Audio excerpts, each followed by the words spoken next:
Chapuis, je suis radiologue de formation et je ne fais que de la pathologie du sein. C'est ma spécialité, des mammographies, des échographies. Je prends en charge toutes les demandes inhérentes au sein.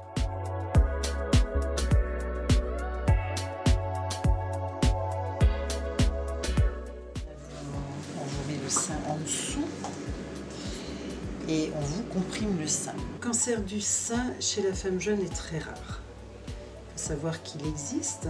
Dès l'âge de 16-18 ans, on a eu quelques cas, mais avant 30 ans, il est tout à fait exceptionnel. Par contre, les jeunes femmes font facilement des lésions bénignes, des fibroadénomes, des tumeurs phyllodes ou des kystes. Il est donc important que chaque fois qu'une jeune femme sent quelque chose, elle n'hésite pas à rencontrer un professionnel de santé pour faire un bilan complémentaire. À cet âge-là, jamais de mammographie, toujours une échographie en première intention. Mais il ne faut pas penser forcément au cancer du sein. Les pathologies sont bénignes globalement, c'est ce qu'il faut retenir chez les jeunes femmes, mais elles existent. La probabilité de cancer est très faible, mais quand même, toute pathologie palpable ou toute gène doit nécessiter un bilan complémentaire.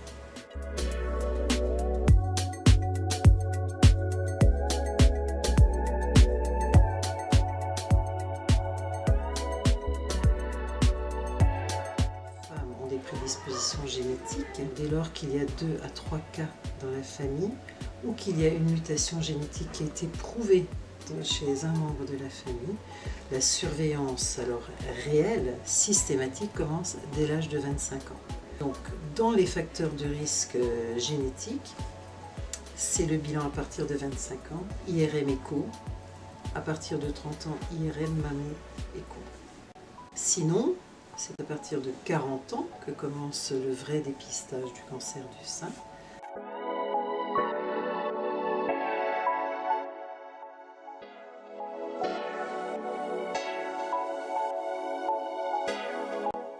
Mais aussi des hommes. Quand même, le cancer du sein, c'est une femme entre 8 et 9, ça dépend des statistiques. C'est quand même pas toutes les femmes qui ont un cancer du sein. Donc il faut aussi relativiser.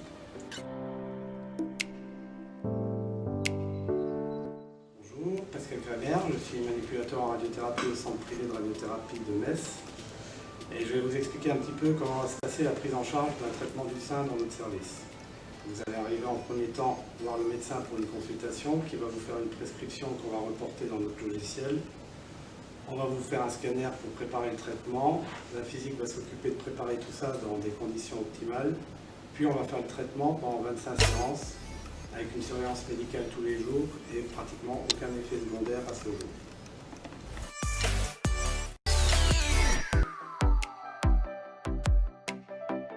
La dosimétrie pour le but de réaliser un traitement virtuel sur les données réelles du patient.